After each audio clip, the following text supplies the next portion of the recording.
एक बार फिर supreme court पहुंची ईवीएम। अब मुख्य न्यायाधीश संजीव खन्ना करेंगे ईवीएम पर एक बड़ी सुनवाई। हरियाणा के पूर्व मंत्री ने ईवीएम के सत्यापन के लिए दायर की याचिका। फंस गया चुनाव आयोग। ईडी की कार्रवाई के बीच वाईएसआर के महासचिव विजय साई रेड्डी ने छोड़ दी राजनीति। पूर्व सीएम वाईएस जगनमोहन रेड्डी के करीबी नेता ने दिया राज्यसभा से इस्तीफा। अब खेती में ध्यान लगाएंगे विजय साई रेड्डी। रिपोर्ट से एक बार फिर सच साबित हुई राहुल गांधी की बात। हो गई मोदी सरकार की फजीहत। देश में बढ़ता जा रहा नफरत का कहर। देश में तेजी से बढ़ रहे दंगे। कुछ शनिवार को दिल्ली चुनाव के लिए बीजेपी ने फिर किए वायदे। गृह मंत्री अमित शाह ने केजरीवाल को झूठा इंसान बताते हुए कहा, केजरीवाल कुंभ में लगा लें डुबकी, कट जाएंगे सारे पाप। शाह ने केजरीवाल पर लगाए घोटाले के आरोप।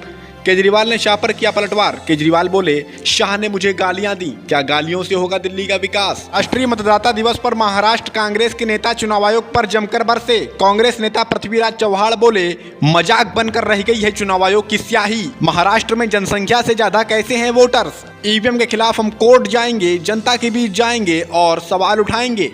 कांग्रेस नेता विनोद भोसले बोले, एनडीए ने वोट चोरी करके हथिया ली सत्ता। दिल्ली चुनाव में अब आमने सामने आ गई कांग्रेस आम आदमी पार्टी। क्या आम आदमी पार्टी को सताने लगा राहुल गांधी का डर। राहुल की चुनावी रैलियों से पहले आम आदमी पार्टी ने राहुल को बताया भ्रष्टाचारी।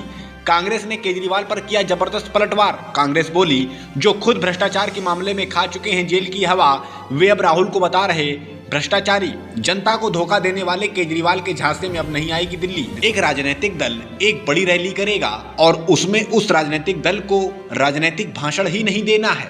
ये संविधान और लोकतंत्र विरोधी आदेश इंदौर प्रशासन का था, जो उसने अब कांग्रेस के भारी विरोध के बाद वापस ले लिया। एक बार फिर ईवीएम पर सवाल जोर पकड़ने लगे हैं। अब दिल्ली चुनाव से ठीक पहले ईवीएम के सत्यापन के लिए स्पष्ट नीति बनाने की मांग की गई।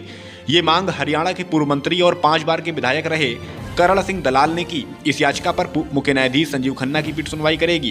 कांग्रेस के प्रत्याशी ने सुप्रीम कोर्ट से इस बात की मांग की है कि वह चुनाव आयोग को निर्देश दे कि चुनाव आयोग ईवीएम की बंट मेमोरी या ईवीएम के 4 भागों जैसे control unit, ballot unit, VVPAT और सिंबल लोडिंग यूनिट के माइक्रो कंट्रोलर की जांच कराने का प्रोटोकॉल लागू करेगा। आपको बता दें कि इस मामले में सुप्रीम कोर्ट ने पहले ही चुनाव आयोग को यह आदेश दिया था कि हारे हुए प्रत्याशी परिणाम घोषित होने के 7 दिनों के भीतर जिला निर्वाचन अधिकारी को ईवीएम सत्यापन की मांग का आवेदन दे सकते हैं। बावजूद इसके चुनाव आयोग ने उस आदेश पर अमल नहीं किया और दिशा निर्देश जारी नहीं किए। इसी शिकायत को लेकर सुप्रीम कोर्ट में ये याचिका दायर की गई। शनिवार को देश की राजनीति में तब उफान आ गया जब वाईएसआरसीपी के महासचिव और जगनमोहन रेड्डी के करीबी नेता रहे विजय साई ने राजनीति से संन्यास ले लिया। शनिवार को उन्होंने उपराष्ट्रपति जगदीप धनखड़ से मुलाकात के बाद अपने इस्तीफे की जानकारी मीडिया को दी और बताया कि निजी कारणों से मैंने इस्तीफा दिया। हालांकि उन्होंने कहा है कि उन्होंने बिना किसी दबाव के इस्तीफा दिया, पर खबर यह भी है कि रेड्डी के खिलाफ ईडी की जांच भी चल रही है। हाल ही में उन्हें काकीनाडा सी पोर्ट मामले में ईडी ने तलब किया था। माना जा रहा है कि ईडी की कार्रवाई के चलते ही उन्होंने इस्तीफा दिया। हालांकि उनका कहना यह भी है कि वे अब भविष्य में कृषि पर ध्यान लगाएंगे। कुछ साल पहले राहुल गांधी ने कहा था कि भारत में नफरत का केरोसिन छिड़क दिया गया है। अब उनकी बात सही साबित होती दिख रही है। दरअसल बीते साल यानी 2024 में भारत में सांप्रदायिक दंगे 84% तक बढ़ गए, जिनमें मुस्लिम आबादी सबसे बड़ा निशाना रही। दरअसल हाल ही में centre for study of society and secularism यानी CSSS की रिपोर्ट सामने आई, जिसमें इस बात का खुलासा हुआ है कि 2024 में भारत भर में कुल 59 दंगों के मामले दर्ज हुए, जो 2023 के मुकाबले काफ़ी ज़्यादा हैं। इन दंगों में कुल 13 मौतें हुई, जिनमें 10 मुस्लिम थे। इन 59 दंगों में सबसे ज़्यादा 12 दंगे महाराष्ट्र में हुए। उसके बाद दूसरे और तीसरे नंबर पर यूपी बिहार रहे, जहां 7 दंगे हुए। ये रिपोर्ट साफ तौर पर सरकार के उस दावे को झुठलाती है जिसमें सरकार ने कहा था कि देश सांप्रदायिक दंगों से मुक्त है।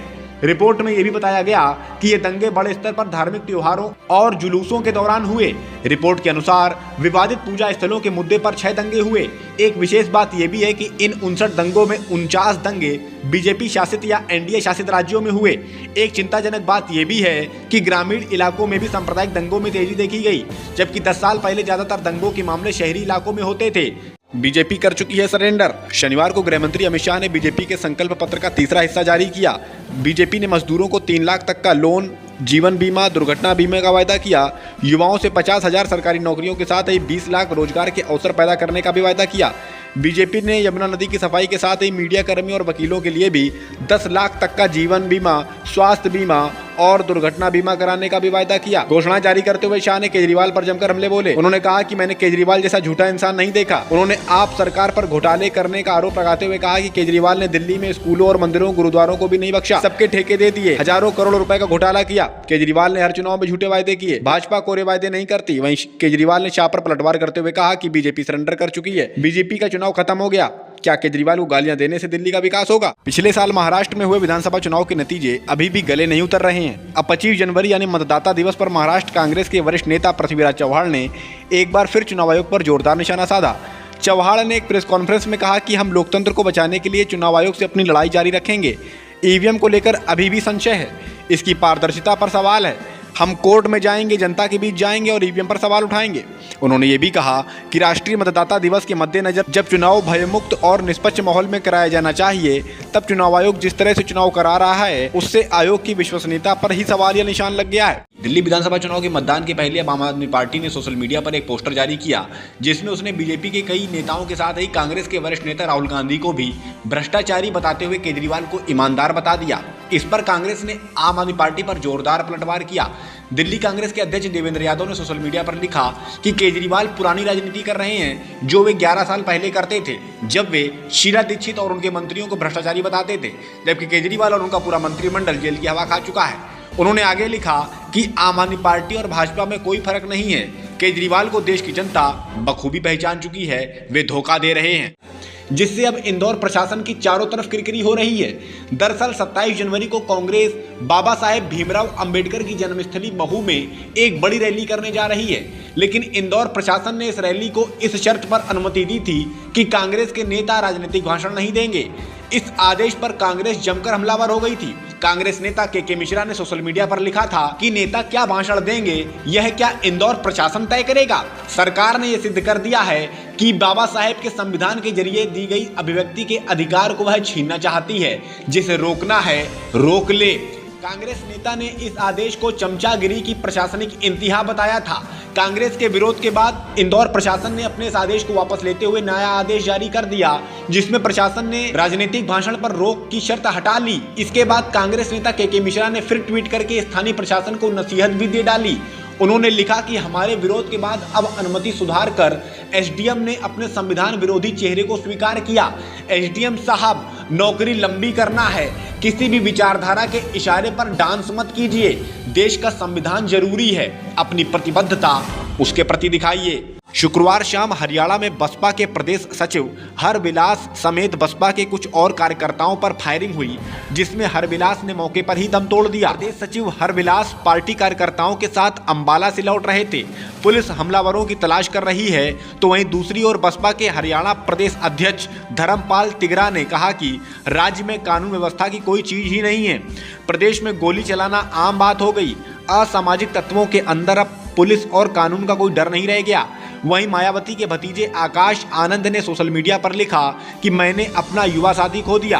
प्रदेश में फैली अराजकता का ही नतीजा है कि एक युवा जननेता की हत्या हो गई। भाजपा सरकार में कानून व्यवस्था बेहाल है, जनता असुरक्षित है।